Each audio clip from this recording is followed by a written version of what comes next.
வணக்கம். பாபா வங்கா இந்த பேர் எங்கேயாவது கேட்டிருக்கீங்களா? வரலாற்றோட மர்மமான தீர்க்கதரிசிகள்ல இவங்களும் ஒருத்தர். குறிப்பா 2025ஆம் ஆண்டுக்கு இவங்க சொன்ன கணிப்புகள் பத்தி தான் நாம இன்னைக்கு ஆழமா பார்க்க போறோம். வாங்க இந்த மர்மமான கணிப்புகளுக்கு பின்னாடி என்னதான் இருக்குன்னு கொஞ்சம் ஆராய்ஞ்சு பார்க்கலாம். பாபா வங்கா இவங்க யாருன்னு கேட்டீங்கன்னா, பல்கேரியாவை சேர்ந்த ஒரு பார்வையற்ற பெண்மணி. 1911 இருந்து 1996 வரைக்கும் வாழ்ந்திருக்காங்க. ஆனா உலகமே அவங்கள பால்கன் பகுதியோட நாஸ்ட்ரடாமஸ் தான் சொல்லுது. யோசிச்சு பாருங்க, அந்த பட்டம் வரணும்னா அவங்க கணிப்புகள் எந்த அளவுக்கு ஒரு தாக்கத்தை ஏற்படுத்தியிருக்கணும். ஏன் அவங்க இவ்ளோ ஃபேமஸ் ஆனாங்க? அதுக்கு காரணம் 9/11 தாக்குதல்கள், இளவரசி டயானாவோட மரணம், ஏன் நாம சமீபத்தில் சந்திச்ச கோவிட்-19 பெருந்தொற்று வரைக்கும் பல உலக நிகழ்வுகளை அவங்க முன்னாடியே கணிச்சிட்டாங்கன்னு சொல்லப்படுது. இந்த மாதிரி விஷயங்களால தான் அவங்க ஒரு லெஜெண்ட் மாதிரி ஆகிட்டாங்க. ஆனா இங்க தான் ஒரு முக்கியமான கேள்வி வருது. இதெல்லாம் நிஜமாவே நடந்ததா முன்னாடியே சொன்ன தீர்க்க தரிசனமா, இல்ல எல்லாம் நடந்து முடிஞ்சதுக்கு அப்புறம் அவங்க சொன்னதோட நாமளா பொருத்தி பார்க்கறோமா? இதத்தான் நாம இன்னைக்கு அலச போறோம். இத சந்தேகப்படுறவங்க என்ன சொல்றாங்கன்னா, இதுக்கு பேரு பின்னோக்கிய விளக்கம், அதாவது ரெட்ரோஸ்பெக்டிவ் இன்டர்பிரிட்டேஷன். சிம்பிளா சொல்லணும்னா, பாபா வங்காவோட கணிப்புகள் எதுவும் எழுத்துப்பூர்வமா பதிவு செய்யப்படல. அதனால ஒரு விஷயம் நடந்து முடிஞ்சதும் அவங்க தெளிவில்லாம சொன்ன ஏதோ ஒரு விஷயத்தை எடுத்து, ஆஹா பாருங்க இதைத்தான் அவங்க அன்னைக்கே சொன்னாங்கன்னு ஈஸியா கனெக்ட் பண்ண முடியுதுன்னு அவங்க வாதிடுறாங்க. சோ இப்போ நம்மகிட்ட ரெண்டு தரப்பு இருக்கு. ஒரு பக்கம் நம்புறவங்க சொல்றாங்க, இவ்ளோ துல்லியமா சொல்றதெல்லாம் சும்மா தற்செயலா நடக்காதுன்னு. இன்னொரு பக்கம் சந்தேகப்படுறவங்க சொல்றாங்க, எழுத்துப்பூர்வமா எந்த ஆதாரமும் இல்லாம இதை எப்படி நம்புறதுன்னு கேக்குறாங்க. சரி, இப்போ நாம விஷயத்துக்கு வருவோம்.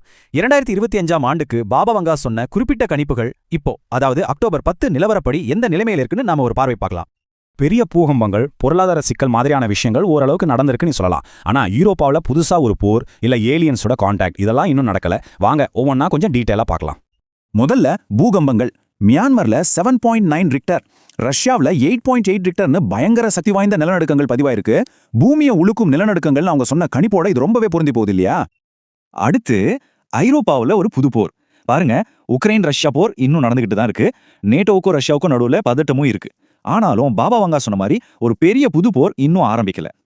சரி, பொருளாதாரம் பத்தி என்ன நிலவரம்? அமெரிக்காவோட வர்த்தக போர்கள், உலக அளவுல பணவீக்கம், இதனால மார்க்கெட் ரொம்பவே ஆட்டம் கண்டிருக்கு. இது அவங்க சொன்ன உலக பொருளாதார நெருக்கடிங்கிற கணிப்போட ஓரளவு மேட்ச் ஆகுதுன்னு சொல்லலாம்.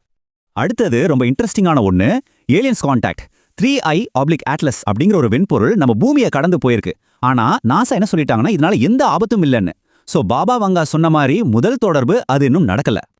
ஓகே, இப்போ நம்ம பார்த்த எல்லா விஷயங்களையும் வச்சு நம்ம என்ன முடிவுக்கு வர முடியும்? இது வெறும் நம்பிக்கையா, இல்ல இதுக்கு பின்னால அறிவியல் ரீதியா ஏதாவது இருக்கா? இதை நம்புறவங்கள கேட்டா அவங்க கணிப்புகள்ல 50% 70% வரைக்கும் உண்மையா இருக்குன்னு சொல்றாங்க. 2025 கணிப்புகளை வச்சு பார்க்கும்போது அந்த நம்பிக்கை எப்படி இருக்குன்னு இந்த சார்ட் காட்டுது. ஆனா ஒரு விஷயம், இது ஒரு சயின்டிபிக் டேட்டா கிடையாது, இது ஒரு பார்வை மட்டுமே. அதை நம்ம மனசுல வச்சுக்கணும். சயின்ஸ் என்ன சொல்லுதுன்னா, இதுக்கு பேரு பின்னோக்கி பொருத்துதல், அதாவது ரிட்ரோஸ்பெக்டிவ் ஃபிட்டிங். சிம்பிளா சொன்னா, நம்ம மூளை இயல்பாவே சம்பந்தமில்லாத விஷயங்களுக்கு நடுவில் ஒரு பேட்டர்னை, ஒரு அர்த்தத்தை தேடும். இது ஏதோ சூப்பர் நேச்சுரல் பவர் பத்தினது இல்ல, நம்மளோட சைக்காலஜி பத்தினதுன்னு விஞ்ஞானிகள் சொல்றாங்க. கடைசியா இது நம்மள ஒரு ஆழமான கேள்விக்கு கொண்டு வந்து நிறுத்துது. பாபா வங்காவோட கணிப்புகள் மூலமா நாம உண்மையிலே எதிர்காலத்தை பார்க்கறோமா, இல்ல நாம பார்க்க விரும்புறத நம்ம நம்பிக்கையோட பிரதிபலிப்பா அதுல பார்க்கறோமா? இத பத்தி நீங்க என்ன நினைக்கிறீங்க?